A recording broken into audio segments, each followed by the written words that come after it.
Syriens qui sont en train de nous nuire, les maladies, les problèmes, les soucis, les attaques du monde des ténèbres, nous devons continuer à lancer les flèches. Nous ne devons pas nous arrêter parce que hier j'avais lancé les flèches. Nous devons continuer à prier, frère. On ne va pas s'arrêter parce que hier j'avais prié. On ne va pas s'arrêter parce que hier j'avais gêné et aujourd'hui je n'ai rien vu. Non, frère. Élisée, sa pensée était, tu dois continuer.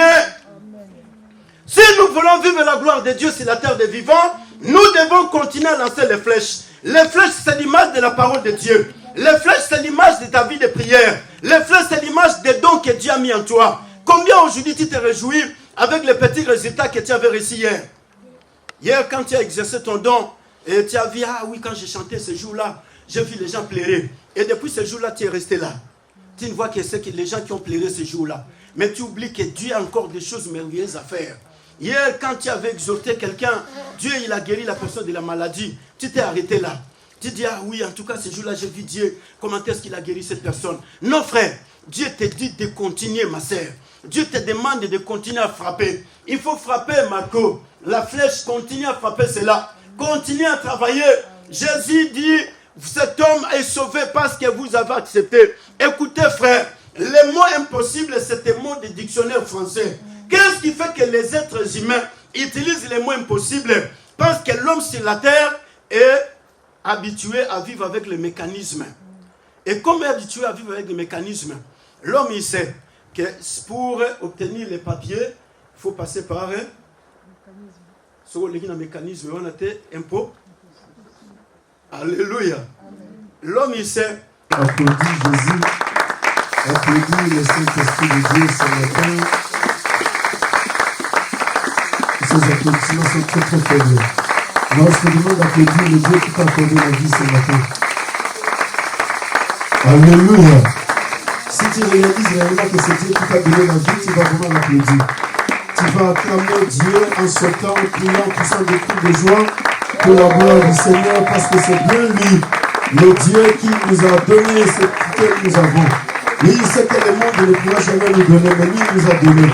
La vie, mon frère, ma soeur, c'est le premier don que Dieu donne aux êtres humains sur la terre des vivants. Alors, comme nous avons ce don de la vie, nous avons tout intérêt de célébrer Dieu ce matin. Nous avons tout intérêt d'éternité à l'éternité. Le Dieu incontournable, c'est toi, oui, Père de gloire. Ce matin, je célèbre ton nom. Ce matin, je t'élève l'agneau de la rédemption qui s'est élevé au-dessus des anges, au-dessus des séraphins, au-dessus des archanges, au-dessus des êtres humains. Oui, l'agneau, Père de gloire, dont personne ne peut t'arrêter. L'agneau dont personne ne peut t'empêcher. Oui, pour accomplir ta volonté dans nos vies. Oui, merci parce que Père, malgré la méchanceté des pharaons ce jour-là en Égypte, mais les Hébreux se sont multipliés sur le territoire égyptien. Oui, voilà pourquoi ce matin, nous venons élever ton nom. Malgré la méchanceté d'Aman, tu as prévu de faire dans nos vies. Non, rien du tout. Voilà pourquoi nous sommes dans la joie ce matin de te célébrer, de te dire merci, de te louer, de t'adorer, de t'exalter. Oui, parce que tu es le seul Dieu infatigable, le Dieu dont personne, Père de gloire, ne peut te remplacer. Mais sur la terre des vivants, nous voyons les hommes sont remplacés, Père de gloire. Oui, combien de gens sont partis, combien aujourd'hui sont, Père de gloire, revenir, personne n'est revenu. Ils sont partis pour ne plus revenir. Mais aujourd'hui, ils sont remplacés par d'autres personnes.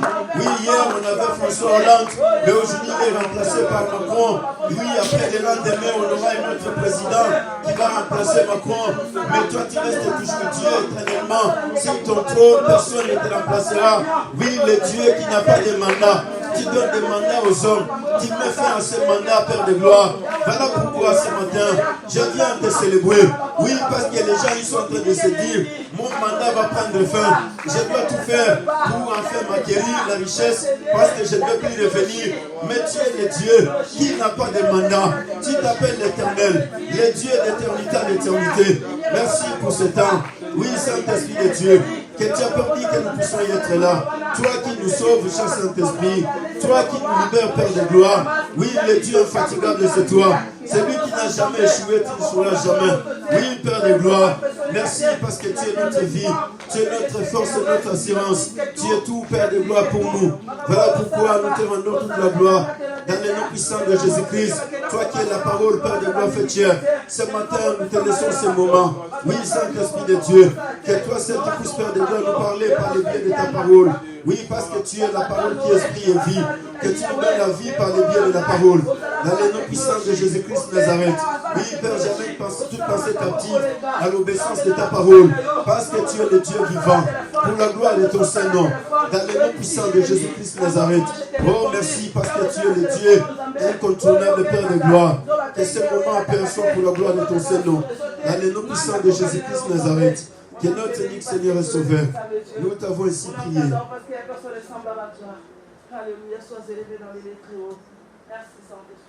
Merci Seigneur Jésus-Christ. Merci Seigneur Jésus-Christ. Gloire et louange à toi Seigneur Jésus-Christ. Alléluia. Oui, gloire à Dieu. Que Dieu te bénisse richement, notre Seigneur Jésus-Christ Nazareth. Amen. Sois dans la joie parce que tu es dans la présence du Dieu créateur. Et le Dieu invisible, mais celui qui a fait des choses visibles. Alléluia. Non, nous allons chercher Dieu dans tous les quatre coins du monde et nous ne le verrons pas. Mais en regardant seulement la création de Dieu, tu crois que Dieu existe. En regardant ton mari, tu crois que Dieu existe. En regardant ta femme, tu crois que Dieu existe. En regardant de côté, de gauche à droite, tu vois les frères, tu dis Dieu existe.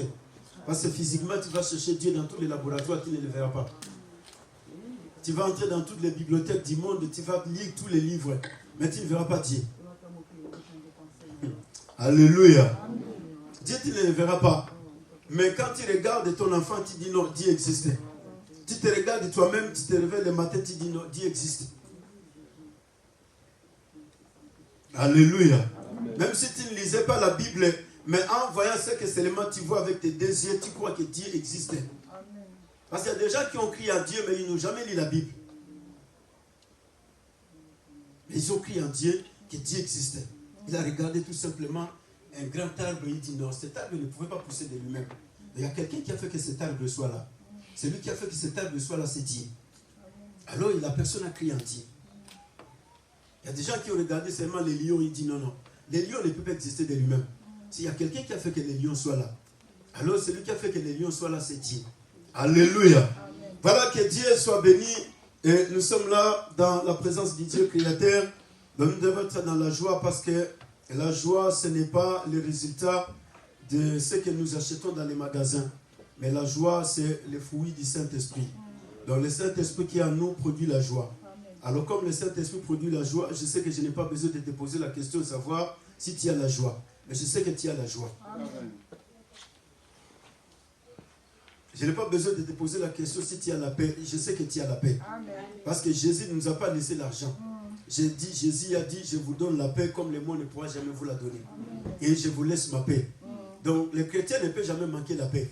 Parce que la paix nous a été donnée par Jésus. Il a dit, je vous donne ma paix comme le monde ne pourra jamais vous la donner. François, je vous donne la paix. Jésus ne nous a pas donné des millions. Il nous a donné la paix, qui est plus que des millions. Alléluia. Amen. Que vos cœurs ne se troublent point. Croyez en Dieu et croyez en moi. Si cela n'était pas ainsi, je ne pouvais pas vous dire ces choses. Très rassuré. Et Jésus, il a prononcé la parole et il est rentré au ciel. Donc il faut être rassuré sur la terre des vivants. Nous allons lire la parole de Dieu. Pour le respect de la parole, tu vas te mettre debout. Parce que nous allons honorer Dieu par le biais de la parole. Des Rois chapitre 12 ou chapitre 13. Gloire au Seigneur. Des Rois chapitre 13. Nous allons lire la parole de Dieu dans le livre de Des Rois. Nous avançons avec le Saint-Esprit de Dieu. Des Rois chapitre 13. Verset 14 au 19e verset. Je lis la parole de Dieu au nom du Seigneur Jésus-Christ Nazareth. Amen. Des Rois chapitre 13 verset 14 à 19. Je lis la parole de Dieu au nom du Seigneur Jésus-Christ Nazareth. Amen. Élisée était atteint de la maladie dont il mourit. Et Joas, roi d'Israël, descendit vers lui, pleura sur son visage et dit, mon père, char d'Israël et sa cavalerie. Élisée lui dit, prends un arc et des flèches. Et il prit un arc et des flèches. Puis Élisée dit au roi d'Israël, bande l'arc avec ta main. Et quand il l'eut bandé de sa main, Élisée mit ses mains sur les mains du roi et dit, ouvre la fenêtre à l'Orient. Et il ouvrit, Élisée dit, tire et il tira. Élisée dit, c'est une flèche de délivrance de la part de l'Éternel. Une flèche de délivrance contre les Syriens. Tu battras les Syriens à Aphek jusqu'à leur extermination. Élisée dit encore, prends les flèches, et il les prit. Élisée dit au roi d'Israël, frappe contre terre. Il frappa 3 fois et s'arrêta. L'homme de Dieu s'irrita contre lui et dit, il fallait frapper 5 ou 6 fois. Alors tu aurais bâti les Syriens jusqu'à leur extermination. Maintenant tu les battras 3 fois, parole du Seigneur. Amen. Salut les frères qui à gauche, à droite. Dis-lui, tu dois frapper 5 ou 6 fois. Il ne faut pas s'arrêter à 2 ou 3 fois. Dis-lui, François, il faut aller de 5 à 6 fois. Alléluia. Non, il faut frapper 5 ou 6 fois. Mais toi, tu n'as frappé que 3 fois et tu t'es arrêté. Tu dois continuer à frapper. Ah, voilà, c'est ça la pensée de Dieu. C'est ça la pensée de Dieu, tu dois continuer à frapper. Mais toi, tu n'as frappé que 3 fois, tu t'es arrêté. Dieu ne veut pas ça. Alléluia. Tu devrais continuer à frapper 5 ou 6, mais lui, il a frappé que 3 fois. Pourquoi? Alléluia. Écoutez mon frère, écoutez ma soeur, c'était au temps où Israël était opprimé par les Assyriens. Et Dieu cherchait une personne qui devrait utiliser pour mettre fin avec ses oppressions. Dieu cherchait une personne qui devrait utiliser pour mettre fin avec tout ce qui s'est passé, parce que les Israélites étaient accablés par les Assyriens. Les Israélites étaient maltraités par les Assyriens. Les Israélites étaient menacés par les Assyriens. Il y a eu la guerre à tout moment. Et les Assyriens remportaient toujours sur Israël, bien qu'il était le peuple de Dieu, le peuple qui avait l'alliance de Dieu. Mais à un moment donné, ils perdaient tous les combats face aux Assyriens. Mais Élisée, le prophète, doit mourir parce que sa mission avait pris fin. Élisée doit quitter la terre des vivants. Il doit rentrer auprès du Père parce qu'il doit rencontrer Élie. Il doit rencontrer Abraham, Isaac et tous les autres. Alléluia. Mais la parole de Dieu nous dit ceci. Comme Élisée avait fait déjà quelque chose un jour, et le roi d'Israël, il est venu voir Élisée. Il a commencé à pleurer. Élisée était mourant. Il était dans le dernier souffle de sa vie. Et le roi apparaît. Il va toucher Élisée. Il va commencer à pleurer. Tu vas partir, nous allons rester. Mais nous sommes assujettis par les Assyriens. Nous sommes menacés tous les jours par les Assyriens.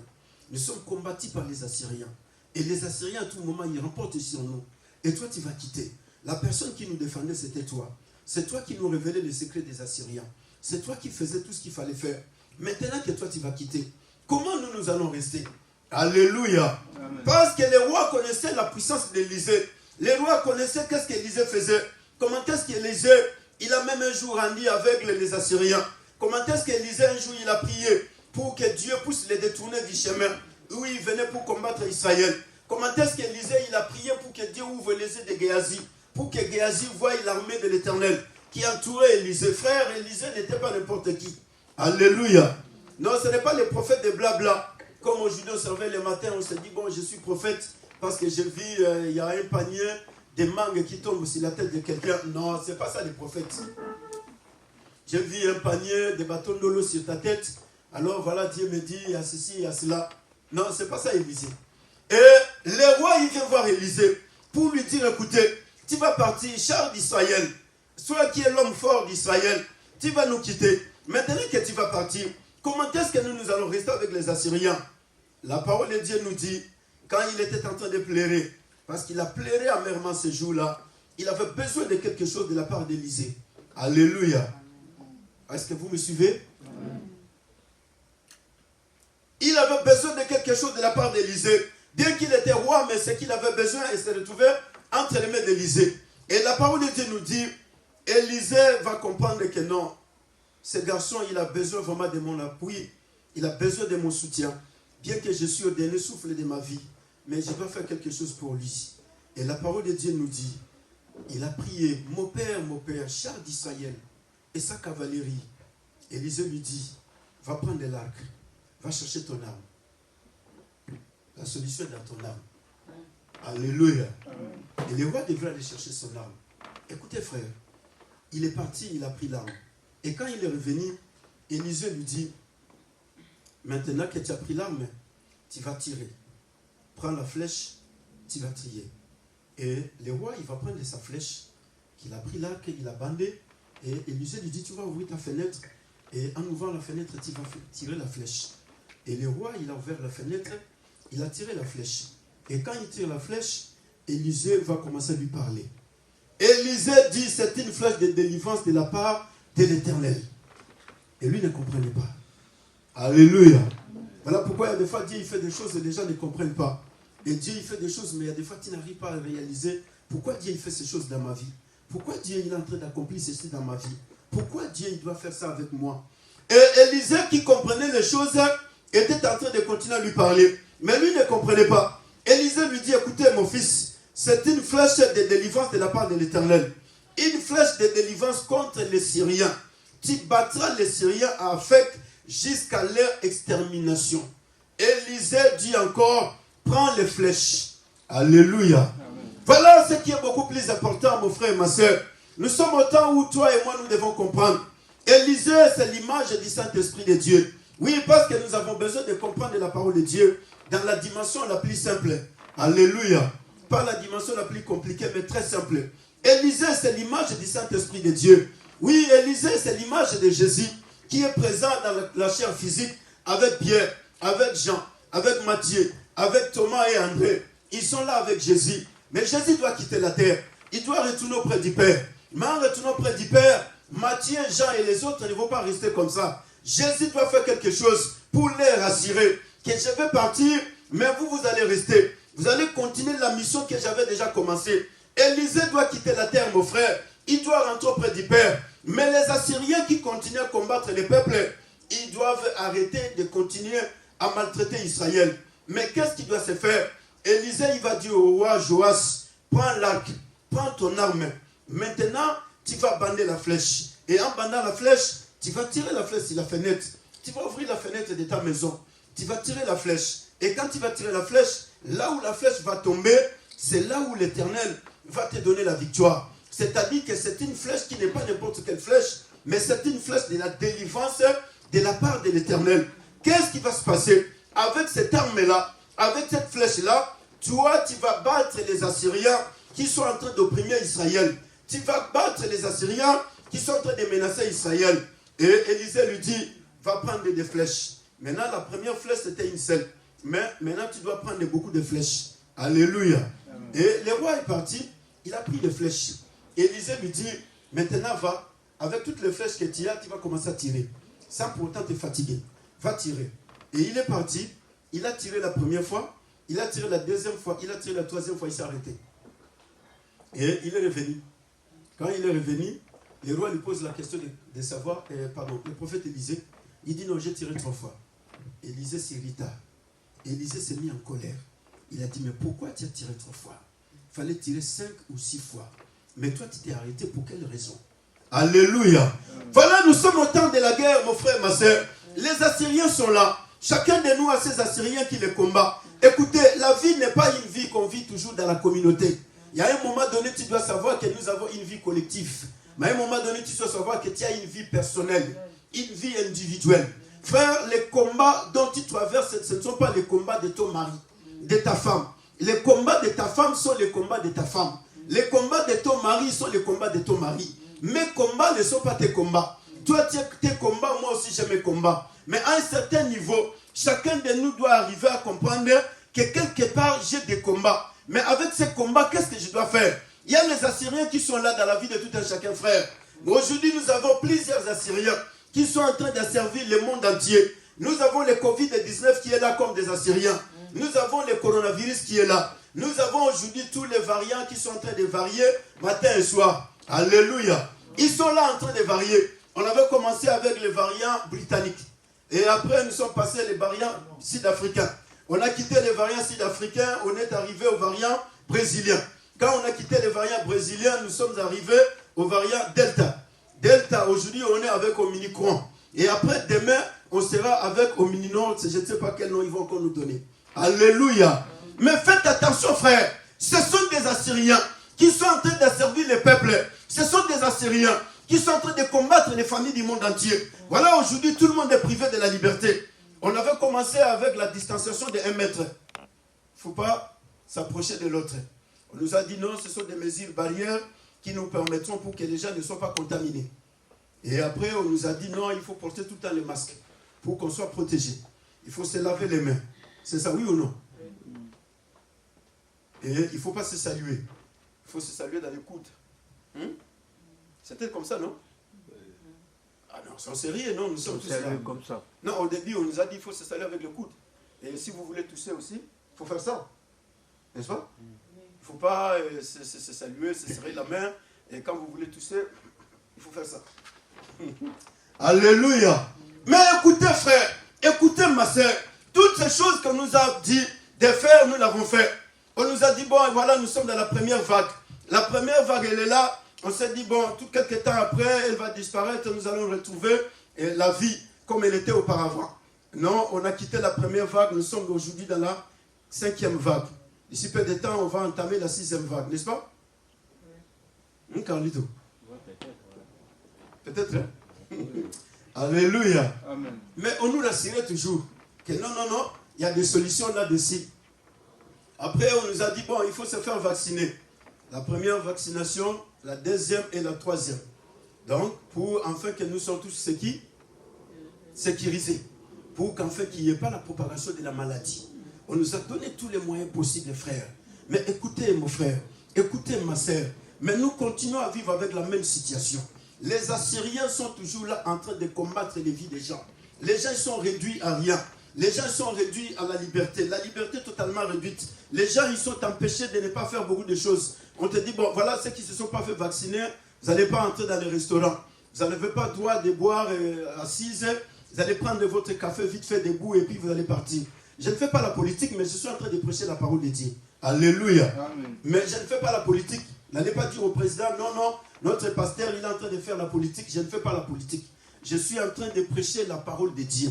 La parole de Dieu se prêche dans le temps et dans les circonstances. Amen. La parole de Dieu ne se prêche pas au temps de Moïse. Moïse, à son temps, Dieu il a fait sortir des sauterelles.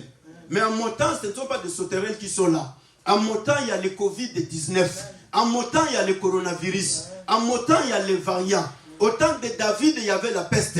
Au temps de Salomon, il y avait la peste et le ciel qui était fermé. Frères, sœurs, on ne peut pas prêcher la parole de Dieu des choses qui s'est passées au temps de Jérémie. Non, je veux prêcher la parole de Dieu au temps où je suis. Parce que je suis dans le temps où il y a le Covid-19.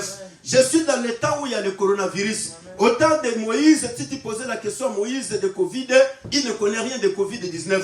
Mais Moïse va te parler. Dieu, il m'a envoyé, j'ai répandu la cendre sur toute l'Égypte. J'ai fait sortir des crapauds. J'ai fait sortir des sangs sur tous les eaux des Nil. Tout a été ce jour-là compliqué. Et quand il va poser la question au roi David, il va te dire, oui, quand j'ai fait le dénombrement, Dieu il a frappé le peuple par la peste. Et c'était très dangereux, très compliqué. Alléluia. Amen. Voilà pourquoi Jean-Baptiste ne devrait pas prêcher la parole comme au temps d'Élie. Mais Jean-Baptiste devrait prêcher la parole à son temps. Race de vipères, qui vous a dit de fuir la colère de Dieu? Jésus ne devrait pas prêcher la parole de Dieu comme au temps de Jérémie. Mais Jésus devrait prêcher la parole à son temps. Pharisiens et hypocrites. Alléluia. Amen. Voilà, la parole de Dieu se prêche au temps et dans les circonstances où nous vivons. Donc tu ne vas pas prêcher la parole au temps de Pierre, parce que Pierre ne connaît pas le Covid-19. Pierre ne connaît pas Matthieu, Jean, Paul. Ils ne connaissent pas ces histoires. Quand tu vas leur poser la question, ils te diront non, non, nous on ne connaît rien de ça. Mais toi tu connais, qu'est-ce qu'il faut faire? Alléluia. Ce sont des choses que nous sommes en train de vivre. L'église doit comprendre les choses qui se passent dans le monde. Parce que si l'église ne comprend pas, l'église échoue dans sa mission. Car la mission de l'église, c'est de sauver le monde. La mission de l'église, c'est de sauver les hommes qui sont dans le monde. C'est ça la mission de l'église. Voilà pourquoi il y a un homme qui a dit, l'église qui n'arrive pas à accomplir la mission dans sa génération, c'est une église qui a échoué. Ça dit que dans cette génération où nous sommes, si nous n'arrivons pas à sauver les milliards de personnes qui sont là, c'est que nous avons échoué. Alléluia. Amen. Mais l'église ne doit pas échouer sur la terre des vivants. L'église échoue quand? Quand l'église ne comprend pas qu'est-ce qui se passe sur la terre. Frère, la parole de Dieu se prêche par rapport aux événements du monde. les choses qui se passent dans les quatre coins du monde entier. Qu'est-ce qui se passe dans le monde? Parce que c'est là où les vies sont ancrées. C'est là où les vies des gens sont bloquées. C'est là où les vies des gens sont attaquées. C'est là où les vies des gens sont empêchées pour ne pas se marcher, continuer à faire la marche. Mais maintenant, les Assyriens étaient en train d'empêcher Israël de ne pas vivre la gloire de Dieu. Ils accablaient Israël. Les Assyriens étaient en train de tourmenter Israël. Aujourd'hui, chacun a ses Assyriens. Il y a de ceux qui sont malades, c'est l'image des Assyriens. Il y a de ceux qui se disent, bon, je ne me sens pas bien le matin, j'ai des problèmes, comme les frères viennent de nous dire. On l'appelle, on lui dit, bon, ta femme est malade. Alors, qu'est-ce que nous allons faire? Alléluia. C'est un Assyrien qui est en train de t'opprimer. Le frère, il dit, non, je n'ai pas de solution. Non, frère, tu as une solution à donner. Alléluia. Amen. Ah non, médecin, moi, je n'ai pas de solution. Non, tu as une solution à donner, frère. Tu as ça là? Tu as ta Bible, oui ou non? Oui. Mais tu as la solution.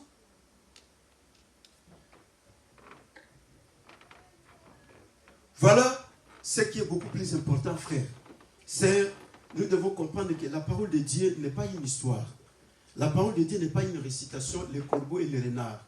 La parole de Dieu, Jésus a dit, ma parole est esprit et vie.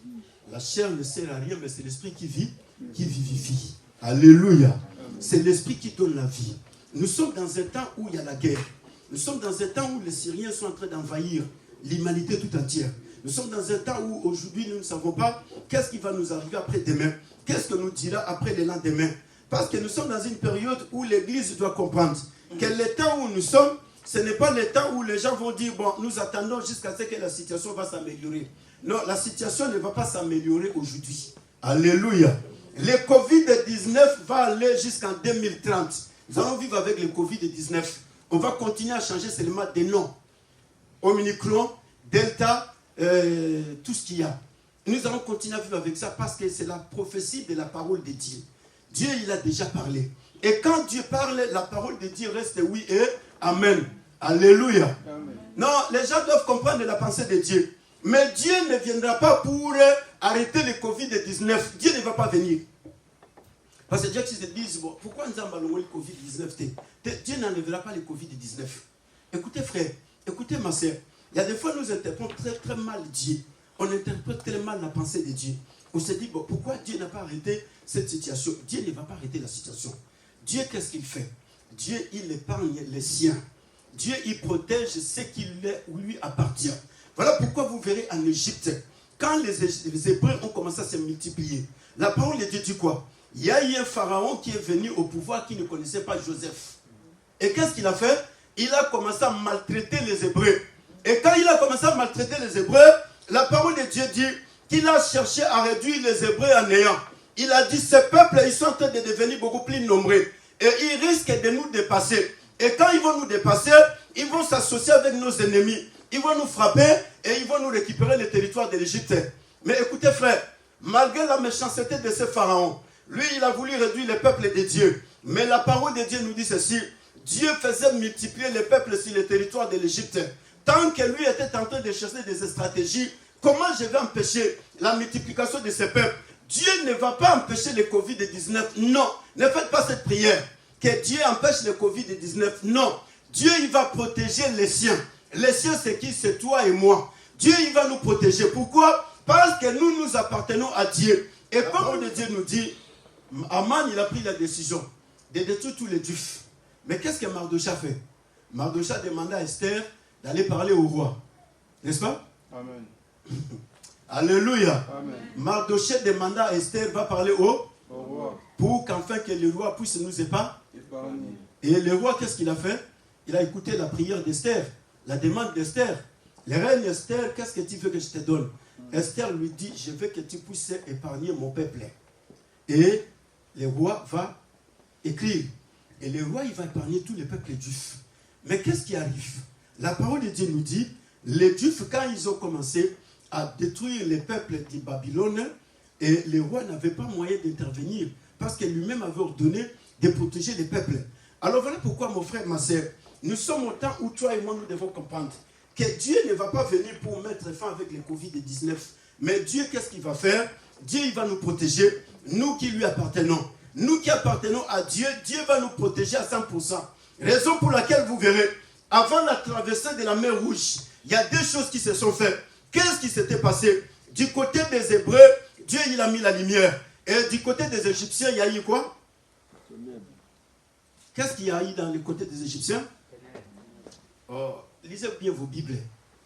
Il y a eu les ténèbres du côté des Égyptes. Et il y a eu la lumière du côté des Hébreux. Et quand les Hébreux ont traversé, les Égyptiens, ils ont fait quoi? Ils ont tenté de poursuivre les Hébreux, n'est-ce pas? Et quand les Hébreux ont traversé, les Égyptiens qui sont entrés dans l'eau, Dieu, qu'est-ce qu'il a fait? Il les a tous engloutis. Dieu, il a englouti tout le monde qui était des Égyptiens. Voilà pourquoi c'est le temps que l'Église et le peuple de Dieu doivent comprendre que nous sommes appelés maintenant à faire la mission sur la terre des vivants pour que Dieu puisse travailler et soutenir. Dieu puisse sauver tous ceux qui sont de l'autre côté. C'est toi et moi que Dieu va utiliser. Mais Dieu va nous utiliser comment? En prenant l'arc et en prenant la flèche. Parce que les rois devraient utiliser l'arc et la flèche pour aller attaquer les Assyriens. Or, nous devons attaquer les Assyriens pour qu'enfin que Dieu nous accorde la victoire. Élisée le prophète dit, c'est la flèche de la délivrance, c'est la flèche de la victoire. Alléluia. C'est la flèche du salut, cette flèche que tu es en train de jeter. Et l'Élisée lui dit, tu battras les Assyriens jusqu'à tel point que tu vas les exterminer. Mais maintenant, prends beaucoup de flèches. Premièrement, tu avais pris une flèche, mais maintenant, va avec plusieurs flèches. Et le roi, il va prendre plusieurs flèches, il va descendre. Voilà pourquoi, mon frère, c'est le temps de prendre l'arme. C'est le temps de prendre la bague et de bander l'arc parce que nous allons entrer dans les champs de bataille. La bataille, elle est là. La guerre, elle est déjà déclarée. Mais nous vivons déjà dans un monde où nous avons une guerre avec Satan. La guerre que nous avons avec Satan, c'est une guerre, mon frère, qui est une guerre déjà dont Satan est le perdant. Mais comme il est perdant, il fait quoi? Il vient avec des intimidations. Quand il intimide, il commence à faire voir aux chrétiens comme si vous n'avez pas la force. Il commence à faire voir aux gens, c'est comme si vous êtes néant. Mais en nous intimidant, nous devons comprendre que celui qui est en train de nous intimider, c'est un perdant déjà, il a déjà tout perdu. Mais il vient seulement pour nous empêcher. Et Élisée lui dit, tu dois exterminer les Assyriens. Écoutez mon frère, écoutez ma soeur, les Assyriens vont continuer à venir nous oppresser. Les Assyriens vont continuer à combattre les peuples de Dieu. Oui, comme toi et moi nous sommes. Nous avons des sorciers qui sont là. Nous avons des charlatans, des marabouts. Nous avons des occultistes qui travaillent pour Satan sur la terre des vivants. Parce que nous sommes dans un monde où nous avons deux camps. Nous avons les peuples de Dieu et nous avons ceux qui appartiennent à Satan. Ceux qui appartiennent à Satan, ils vont continuer à nous combattre. Ils ne vont pas nous laisser dans la liberté. Parce qu'ils savent que quand ils vont nous laisser dans la liberté, nous allons tous gagner, tous ces gens-là, et ils vont devenir des fils et des filles de Dieu comme nous. Mais pour que cela n'arrive pas, ils vont nous combattre. Ils vont chercher par tous les moyens pour nous empêcher, afin que nous n'arrivions pas à atteindre la mission que Dieu nous a donnée. Alors qu'est-ce qu'il faut maintenant? Il faut prendre l'arme, et quand tu prends l'arme, il faut prendre la flèche. Et quand tu prends la flèche, maintenant sors, regarde la fenêtre. Et dans la fenêtre, c'est là où maintenant tu vas commencer à jeter les flèches. Et quand tu vas jeter les flèches, les lieux où les flèches vont commencer à tomber, c'est dans ces lieux-là maintenant où tu comprendras que l'Éternel va te donner la victoire. Alléluia. Voilà, nous sommes au temps de la guerre. Oui, frère, il y a des problèmes qui font pleurer les enfants de Dieu. Ce sont des Assyriens. Il y a des situations qui te tourmentent. Le matin, tu te dis, bon, qu'est-ce qui va arriver? Non, je ne sais pas s'il y a la solution, il n'y a pas de solution. Tu te poses des millions de questions. Mais écoutez, il y avait un homme qui était malade. La parole de Dieu nous dit dans le livre de Marc, cet homme malade, il n'avait pas les moyens d'aller voir Jésus. Jésus était en train de guérir les gens.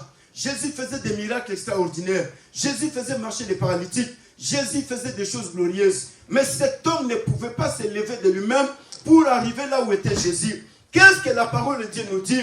Il avait 4 amis. Les 4 amis sont venus le voir. Et quand ils ont vu la santé de cet homme, ils ont dit, mais non, on ne peut pas te laisser dans cet état. Il faut qu'on fasse quelque chose pour toi. Qu'est-ce qu'ils ont fait? Ils ont pris cet homme. Ils l'ont mis sur une natte. Ils l'ont transporté. Ils sont arrivés dans la maison où se trouvait Jésus. La maison était pleine, frère.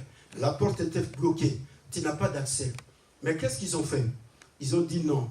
Nous n'allons pas laisser notre ami mourir. Frères, sœurs, nous sommes au temps où l'Église va prendre conscience que c'est la responsabilité de l'Église de sauver les hommes sur la terre des vivants. Qu'est-ce qu'ils ont fait? ils ont rencontré la maison où Jésus se trouvait, était pleine de gens. La porte était fermée, plein de monde à la porte. Vous ne pouvez pas entrer. Des côtés, toutes les fenêtres sont fermées, toutes les portes sont bloquées. Il n'y a pas moyen d'entrer, il n'y a pas accès. Et la parole de Dieu nous dit, ils ont dit non, nous n'allons pas laisser notre ami mourir, parce que celui qui guérit, c'est Jésus. Et comme c'est Jésus qui guérit, Jésus est dans la maison, nous allons faire quelque chose. Qu'est-ce qu'ils ont fait? Ils ont ouvert les toits. Vous connaissez très bien l'histoire, non? Ils ont ouvert quoi? Ils ont ouvert les toits, la toiture. Et ils ont descendu l'homme. Parce qu'il n'y avait pas moyen d'entrer. Ils ont fait descendre cet homme. Et quand l'homme est descendu, il est arrivé au pied de Jésus. Jésus a vu cet homme. Jésus regarda, il a vu la toiture qui était ouverte. Jésus dit, mon fils, tes péchés ne te sont pas pardonnés. Et comme tes péchés te sont pardonnés, Jésus regarda les 4 hommes. Jésus dit quoi? Votre foi. Alléluia. Non, suivez bien les textes. Jésus dit, votre foi a fait quoi? A sauvé la vie de vos... Votre foi a sauvé la vie de votre ami. Voilà pourquoi, frère, voilà pourquoi, ma soeur, il n'y a pas question de dire, ah non, Dieu, est-ce que tu ne peux pas faire quelque chose avec le Covid-19? Dieu ne fera pas quelque chose si toi et moi, nous ne bougeons pas. Dieu ne fera pas quelque chose si toi et moi, nous ne prenons pas la considération des choses qui se passent dans le monde pour savoir que c'est toi et moi que Dieu va utiliser. C'était Joas que Dieu devrait utiliser pour la délivrance d'Israël. Israël devrait être délivré de la main des Assyriens. Mais Joas, c'était l'instrument que Dieu devrait utiliser. Maintenant, qu'est-ce qu'il doit faire? Il doit prendre les flèches. Il doit ouvrir la fenêtre pour regarder là où la flèche est en train de partir. Écoutez mon frère, écoutez ma soeur. Les 4 amis devraient ouvrir la toiture, les toits de la maison, pour introduire leur ami là où se trouvait Jésus. Le plus grand problème se trouve à ce niveau aujourd'hui. Le problème, c'est la fenêtre. Si la fenêtre n'est pas ouverte, frère, il est difficile pour comprendre qu'est-ce que je suis en train de faire. Parce que la fenêtre doit s'ouvrir. Le toit aussi doit s'ouvrir pour entrer là où se trouvait Jésus. Alléluia. Amen. Frère, si ton esprit n'est pas encore ouvert dans la vision de Dieu, tu vas continuer à faire les choses de Dieu à la normalité. La fenêtre, c'est l'image de l'esprit. L'esprit doit être ouvert, Carlito. Ton esprit doit être ouvert pour que tu comprennes l'importance de l'arme que tu as touchée. Parce que l'arme doit être jetée à la fenêtre. Tu dois lancer cela à la fenêtre. Or, ce n'est pas cette fenêtre physique aujourd'hui que nous allons ouvrir. Mais la fenêtre que nous devons ouvrir aujourd'hui, c'est notre esprit. Notre esprit doit être ouvert par rapport à la vision de Dieu. Si l'esprit n'est pas ouvert à la vision de Dieu, nous allons continuer à prendre les choses à la normalité. Nous allons continuer à prendre les choses à la légère. La fenêtre, frère, c'est l'image de l'incrédulité. Si l'incrédulité ne tombe pas, il est difficile aujourd'hui pour que nous puissions sauver les vies. Oui, la porte devrait être fermée. Et les gens devraient tout fermer. Mais ils doivent ouvrir la toiture. Frère, je te demande aujourd'hui, ce matin, tu dois ouvrir la toiture de ta maison. Parce qu'il y a des gens que tu dois introduire dans la présence de Dieu. Jésus est encore là. Il est en train de sauver les vies. Jésus est encore là. Il est en train de délivrer les milliards de personnes. Mais il y a un problème.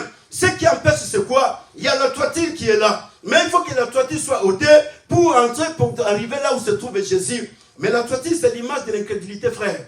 La toiture, c'est l'image des doutes. La toiture, c'est l'image des tâtonnements. Ça dit qu'on est en train de servir Dieu, mais on tâtonne. La toiture, c'est ce qui empêche que beaucoup de gens n'arrivent pas à voir Jésus. Alléluia. La fenêtre doit être ouverte pour que l'arme soit lancée. Mais si la fenêtre n'est pas ouverte, frère, il est difficile pour que l'arme s'en aille. Oh, l'arme, c'est l'image de la parole de Dieu. Nous avons l'arme efficace. La parole de Dieu, c'est une arme à double tranchant. La parole de Dieu, c'est une arme qui nous permet de nous défendre et de pouvoir se défendre. C'est-à-dire que quand nous avons la flèche, qui est la parole de Dieu, nous avons la capacité de nous défendre et nous avons la capacité d'attaquer. Mais avec la parole de Dieu, nous avons la capacité de tout faire. Mais la fenêtre doit être ouverte pour qu'en fait que Joas voie là où va l'âme, pour défendre les intérêts du peuple d'Israël. Dieu, il va délivrer les milliards de personnes sur la terre des vivants. Mais quelle est la vision que tu as de Dieu? Quelle est la pensée que tu as de Dieu?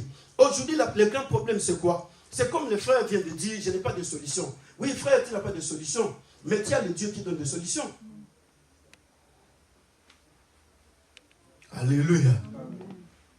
Le problème, c'est quoi? Aujourd'hui, les chrétiens, nous sommes arrivés sur un point, il y a les langages qui s'utilisent.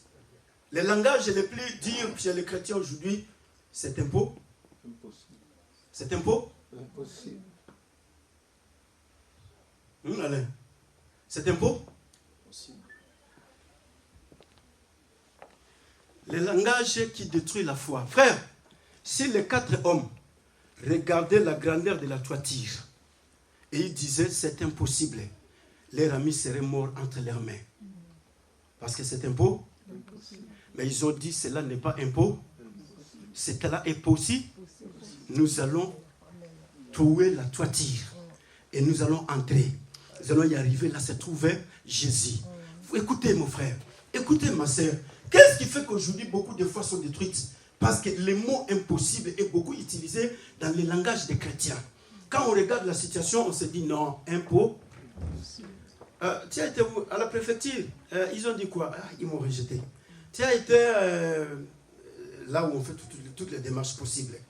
Et comme tu as fait toutes les démarches possibles, tu es rejeté partout. Et quand tu viens, tu te rencontres avec les frères, ils te disent c'est impossible pour aux Omika. Changer de pays, Kenenabe. Katisanalo. Alléluia. C'est impossible pour que cette situation puisse s'arranger. C'est impossible pour que cette personne soit guérie de cette maladie. Mais écoutez frère, la parole de Dieu nous dit, Élisée le prophète lui dit, prends les flèches et va jeter. Maintenant tu dois jeter les flèches. Et il est parti, il a jeté la première fois, il a jeté la deuxième fois, il a jeté la troisième fois, il s'est arrêté. Et quand il revient, il va dire à Élisée, j'ai jeté 3 fois.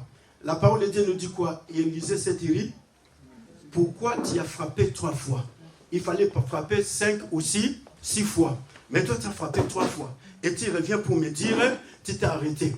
Élisée lui dit, tu vas remporter que 3 victoires, si les Assyriens. Mais par contre, Dieu t'a dit que tu vas les exterminer. C'est-à-dire que tu vas mettre fin avec l'existence des Assyriens. Les Assyriens ne peuvent plus exister dans ta vie. Les Assyriens ne peuvent plus exister sur ce territoire. Les Assyriens doivent disparaître. Écoutez frère, écoutez ma soeur. Joas, son problème, c'est de comprendre tout simplement que Élisée qui me dit les choses, Élisée ne voit pas l'impossibilité. Mais Élisée voit les dieux de multiples possibilités. Non, écoutez, lui, il voyait les dieux limités. Il s'est limité à 3 fois. Voilà pourquoi aujourd'hui, nous avons beaucoup de chrétiens dans les 4 coins du monde entier qui nous racontent l'expérience de la vie chrétienne qui s'est passée. J'avais 10 ans passés. 10 ans passés. Mais ça n'a qu'à dangereux. 10 ans passés, j'étais un chrétien fervent. J'étais un chrétien très mouvementé. 15 ans passés. Oui, frère, ça, ce sont des choses qui se sont déjà passées. Dieu n'est pas le Dieu du passé. Il est le Dieu du présent. Dieu, il est le Dieu du futur. Alléluia. Mais le problème, c'est quoi? Élisée avait la pensée de lui dire, tu dois continuer. C'est-à-dire que pour que nous puissions exterminer les Assyriens qui sont en train de nous nuire, les maladies, les problèmes, les soucis, les attaques du monde des ténèbres, nous devons continuer à lancer les flèches. Nous ne devons pas nous arrêter parce que hier j'avais lancé les flèches. Nous devons continuer à prier, frère. On ne va pas s'arrêter parce que hier j'avais prié. On ne va pas s'arrêter parce que hier j'avais gêné et aujourd'hui je n'ai rien vu. Non, frère. Élisée, sa pensée était, tu dois continuer. Si nous voulons vivre la gloire de Dieu sur la terre des vivants, nous devons continuer à lancer les flèches. Les flèches, c'est l'image de la parole de Dieu. Les flèches, c'est l'image de ta vie de prière. Les flèches, c'est l'image des dons que Dieu a mis en toi. Combien aujourd'hui tu te réjouis avec les petits résultats que tu avais réussi hier? Hier, quand tu as exercé ton don, et tu as vu, oui, quand j'ai chanté ce jour-là, j'ai vu les gens pleurer. Et depuis ce jour-là, tu es resté là. Tu ne vois que c'est les gens qui ont pleuré ce jour-là. Mais tu oublies que Dieu a encore des choses merveilleuses à faire. Hier, quand tu avais exhorté quelqu'un, Dieu, il a guéri la personne de la maladie. Tu t'es arrêté là. Tu dis, oui, en tout cas, ce jour-là, j'ai vu Dieu. Comment est-ce qu'il a guéri cette personne? Non, frère. Dieu te dit de continuer, ma sœur. Dieu te demande de continuer à frapper. Il faut frapper, Marco. La flèche, continue à frapper cela. Continue à travailler. Jésus dit, cet homme est sauvé parce que vous avez accepté. Écoutez, frère, le mot impossible, c'est un mot du dictionnaire français. Qu'est-ce qui fait que les êtres humains utilisent les mots impossibles? Parce que l'homme sur la terre est habitué à vivre avec les mécanismes.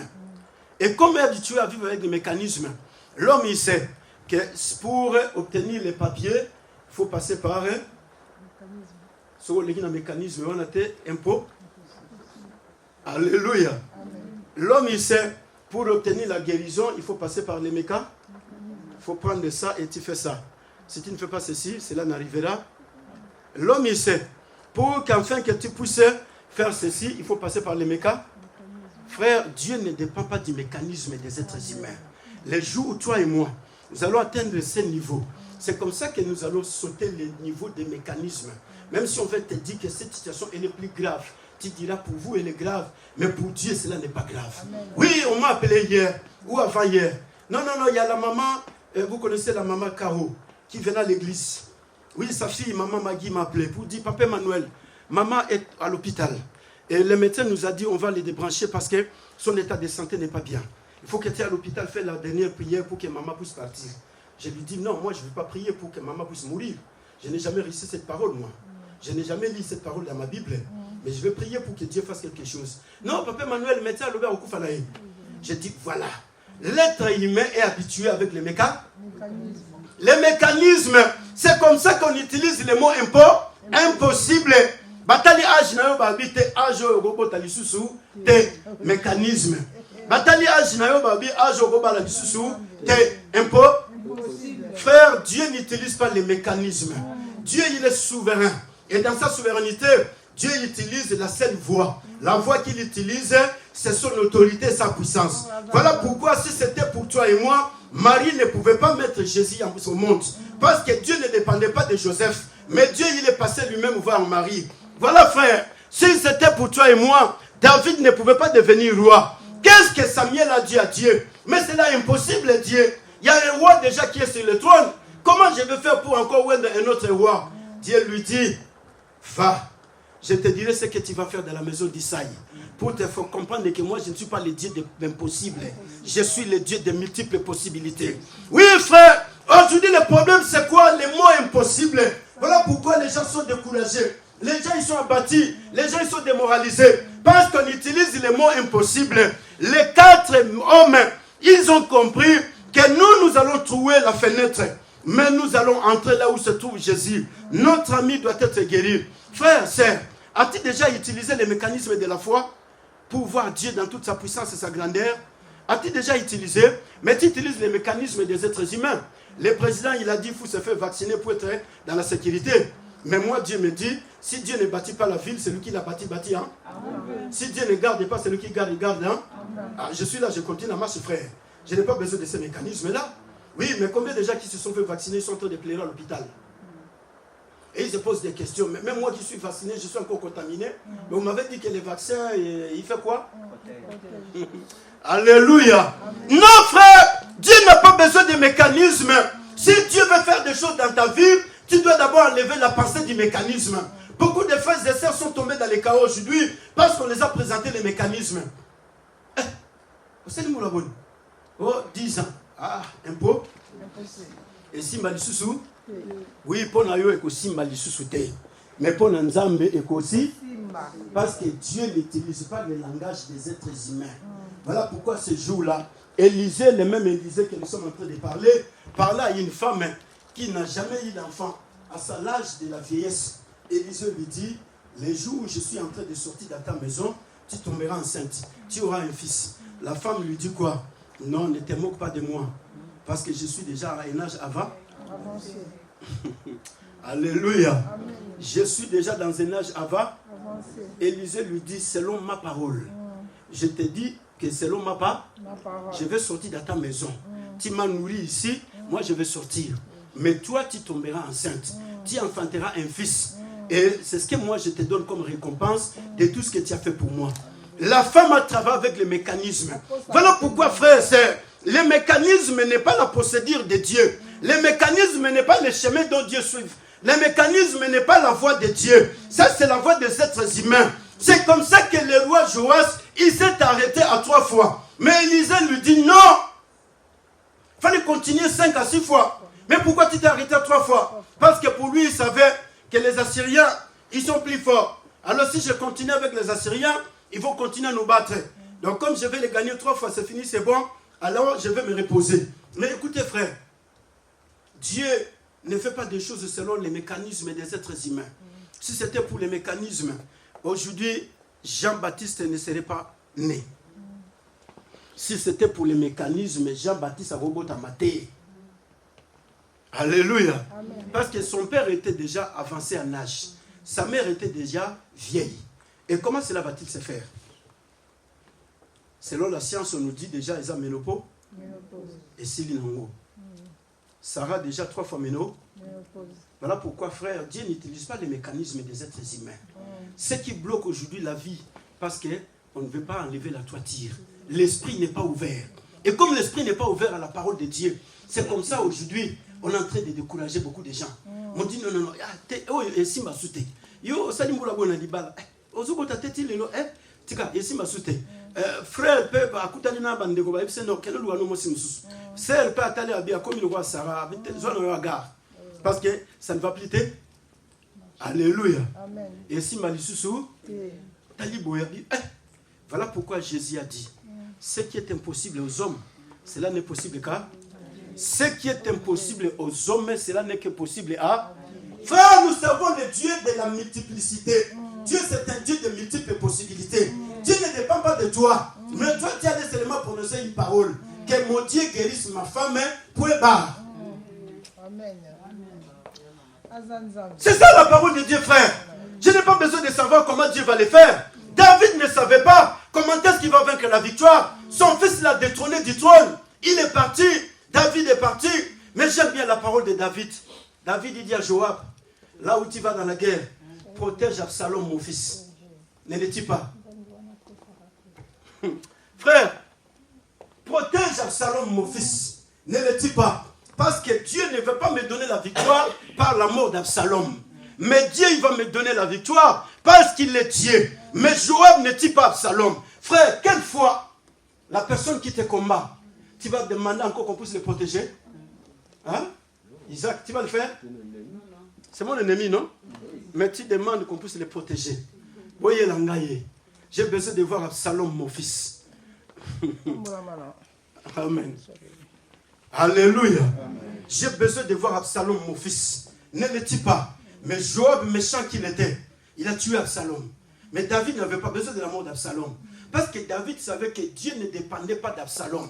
La victoire ne viendra pas par la mort d'Absalom. Écoutez frère, Dieu ne dépend pas des gens qui sont en train de te combattre. Ta victoire ne viendra pas parce que toi tu vas tuer tes ennemis. Mais la victoire viendra parce que Dieu a déjà promis la victoire. Je suis l'Éternel ton Dieu qui te donnera la victoire au-dessus de tous tes ennemis qui se lèveront contre toi. Ils sortiront devant toi par un chemin, ils s'enfuiront par un. Alléluia. Mais Absalom, Joab, méchant qu'il était, il a tué le jeune Absalom. David, il a pleuré. Il s'est dit non, mais je t'ai demandé de les garder. Pourquoi tu l'as tué? Frère, c'est Dieu n'utilise pas les mécanismes des êtres humains. Si nous voulons vivre la gloire de Dieu, nous devons continuer. Oui, bienvenue, il faut continuer à servir Dieu. Il faut continuer à frapper. Il faut continuer à prier. Si nous voulons que Dieu délivre les vies sur la terre des vivants, oui, nous devons continuer à frapper. Parce que nous avons l'arme. L'arme que nous avons, c'est la parole de Dieu. Nous avons l'arme. L'arme que nous avons, c'est la prière. Nous avons l'arme pour enfin que Dieu puisse sauver toutes ces vies qui sont là. Non, nous, le Covid-19 ne va rien nous faire. Amen. Depuis qu'il est venu, il a tout fait, mais il n'a rien fait. Et il va continuer à être là et il ne nous fera rien du tout. Amen. Non, mais il ne nous fera rien du tout. Alléluia. Amen. Parce que nous, nous sommes protégés par Dieu. Non, écoutez frère, ça ce sont des choses très importantes. Les jours où tu comprendras et tu vas monter dans cette dimension, tu n'auras pas peur de tout ce qui se dit dans les 4 coins du monde entier. Mais tu vas comprendre que Dieu ne fonctionne pas selon les mécanismes qu'on a mis en place. Si c'était pour les mécanismes, depuis qu'on nous a proposé des choses, ils ont échoué lamentablement. Ils ont échoué depuis qu'ils ont commencé jusqu'aujourd'hui, ils ont échoué. Maintenant, c'est nous qui devons prendre l'arme pour attaquer les Covid-19. C'est nous qui devons prendre l'arme pour attaquer les variants. C'est nous qui devons prendre l'arme pour attaquer toutes ces choses qui se passent là. Parce que la victoire viendra par nous. La victoire ne viendra pas par les médecins. Les médecins eux-mêmes, ils sont en train de pleurer. Les hôpitaux sont saturés. Les urgences sont saturées. Ils sont en train de pleurer. Mais nous, nous n'allons pas pleurer. Nous, nous avons l'arme. L'arc est là. Nous devons continuer à frapper. Il faut frapper première fois, deuxième, troisième, quatrième, cinquième, sixième fois. Nous devons continuer. Frère, ne te réjouis pas des petites victoires que Dieu t'avait données hier. Non, Bovic, Ne te réjouis pas de cela. Il faut continuer à frapper. Allez.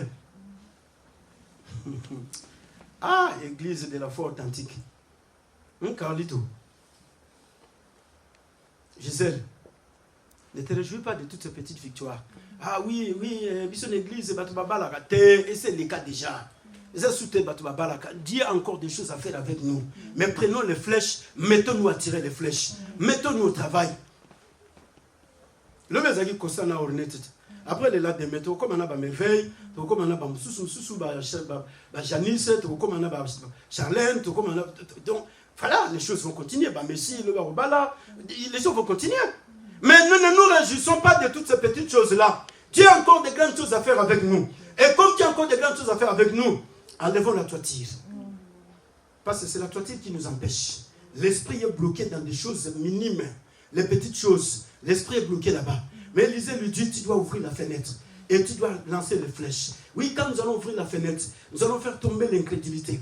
Nous allons faire tomber la petitesse. Nous allons faire tomber toutes les petites choses. Diacre Blaise. Dieu est vivant. Et Dieu, dans toute sa souveraineté, il ne dépend pas de la terre des vivants. Dieu dépend de lui-même. Dieu est capable de faire de toi un homme dont tu ne t'attendais pas. Mais le problème, c'est de comprendre que je dois continuer à frapper. Je dois continuer à faire la marche. Oui, il faut continuer, frère Carlito. Il faut continuer, Isaac. Il faut continuer, bienvenue. Il faut continuer, François. Il ne faut pas s'arrêter. Ils ont ouvert la toiture pour introduire les malades auprès de Jésus. Mais il faut le faire. Pour le faire, il faut avoir la foi en Jésus. Il faut avoir la certitude que non. Cet homme, c'est Jésus qui va le guérir.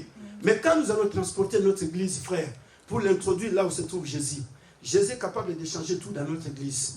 Mais quand nous allons continuer à nous réjouir avec les petites choses, ah oui, on a déjà beaucoup gêné, on a déjà beaucoup prié, on ne voit rien. Non, frère, tu ne vois rien parce que tu n'as pas compris. On a déjà beaucoup fait des choses. Qu'est-ce que nous avons encore fait? Mais pourquoi tu as frappé 3 fois? Il fallait continuer 5, 6 fois. Il fallait continuer à frapper. Nous devons continuer à prier. Si nous voulons voir que Dieu puisse mettre fin avec tous les petits combats, les maladies, la stérilité, les échecs. Non, frère, Dieu n'est pas le Dieu de petites choses. Dieu, c'est un Dieu de grandes choses. Voilà pourquoi les Blancs, ils ont compris que Dieu, c'est un Dieu de grandes choses. Ils font de grandes choses. Ils ont fait l'avion. Ils ont fait les trains. Ils ont fait les bateaux. Des grandes choses, hein? Mais nous, les Africains, nous sommes là seulement avec des petites choses. Et surtout quand quelqu'un commence à émerger, on commence à mettre des lunettes pour voir comment est-ce que cela est arrivé. Parce que nous sommes habitués avec les petites choses. Il faut batailler bien. Il faut petit Marco, il faut aller bien petit. Il y a quelque chose qui se passe. Hein. Frère Mundele, il est habitué, il a fait les fusées, non? Est-ce qu'il a besoin de savoir ce qui est dans la vie? Il en a besoin. Non, constant. Il a fait l'ordinateur. Est-ce qu'il a besoin de contrôler ta vie? Il a fait le téléphone, l'iPad que tu as aujourd'hui. Mais nous, on est toujours là avec.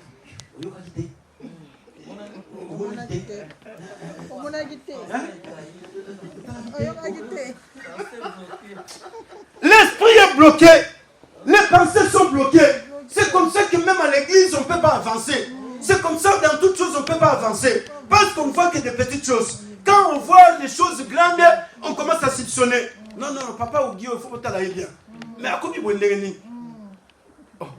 Mais pourquoi vous parlez que Dieu il est grand? Pourquoi on dit ça? Dieu il est grand. Mais pourquoi nous disons ça? Mais en réalité, nous ne croyons pas à la grandeur de Dieu. Nous croyons seulement aux petites choses. Oui, Dieu il est seulement capable de guérir les maux de tête. Dieu il est capable tout simplement de donner le mariage. Dieu il est capable tout simplement de donner l'HLM. Dieu il est capable de donner la carte de séjour. Et le reste, Dieu ne peut pas les donner. Les jours où Alain t'apprendra que j'habite Paris dans le 8e arrondissement, à côté de Macron, pasteur Assimbi. Mais pasteur, quand tu loges, pasteur Azali bien pensa. Avant d'aller dans ces blancs, mais à quoi vous l'avez? Alléluia. Amen. Parce que l'esprit est dans les petitesses. Mais Élisée lui dit, ouvre la fenêtre. C'est par la fenêtre que tu vas jeter les flèches. Les hommes, ils ont dit non. Il faut qu'on enlève la toiture pour voir Jésus. Non, mon frère, si nous voulons voir Dieu, il y a des choses que nous devons enlever. Nous devons enlever la petitesse. Nous devons enlever l'incrédulité, les doutes. Nous devons croire que Dieu est capable. de faire de toi un homme puissant dans ce pays. Dieu est capable de te ramener à la royauté. Dieu est capable de faire de notre fille Janice ministre dans ce pays. Non, cela est possible.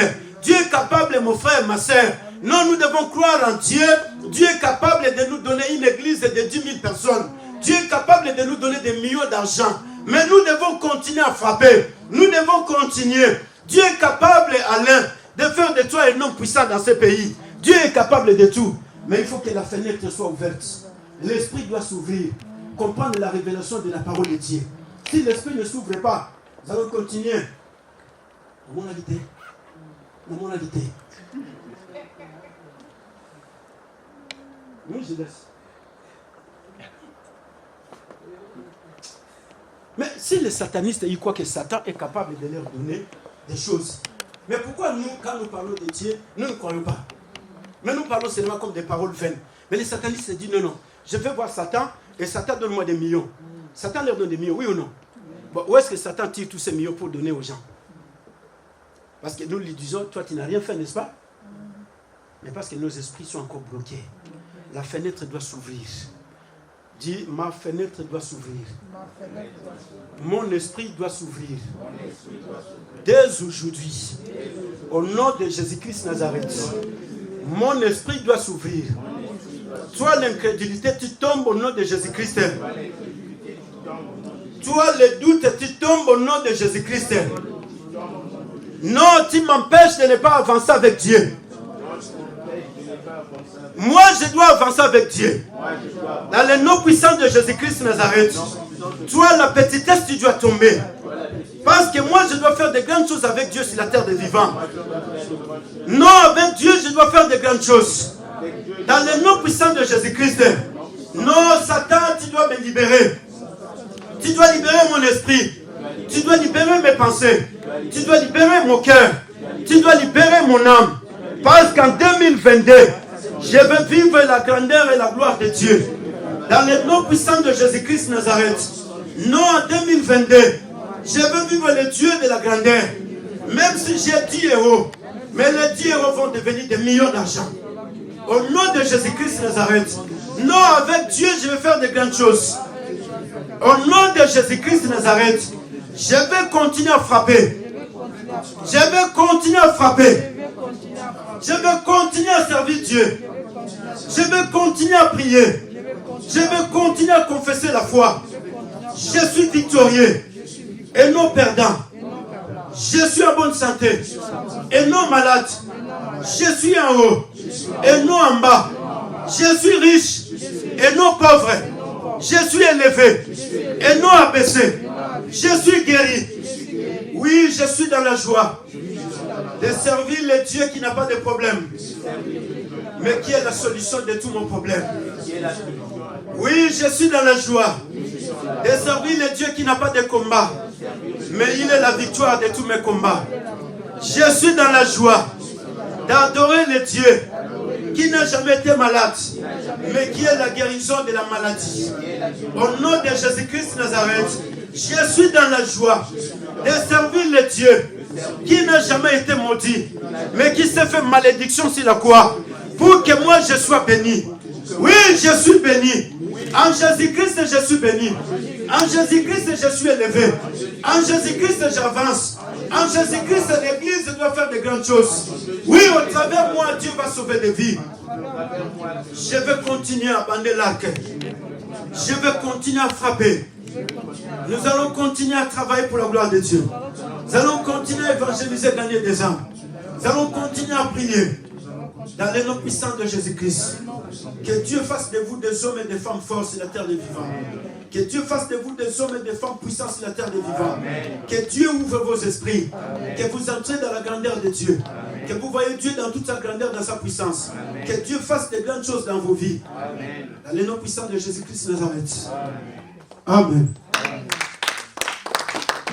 Pour la gloire du Seigneur.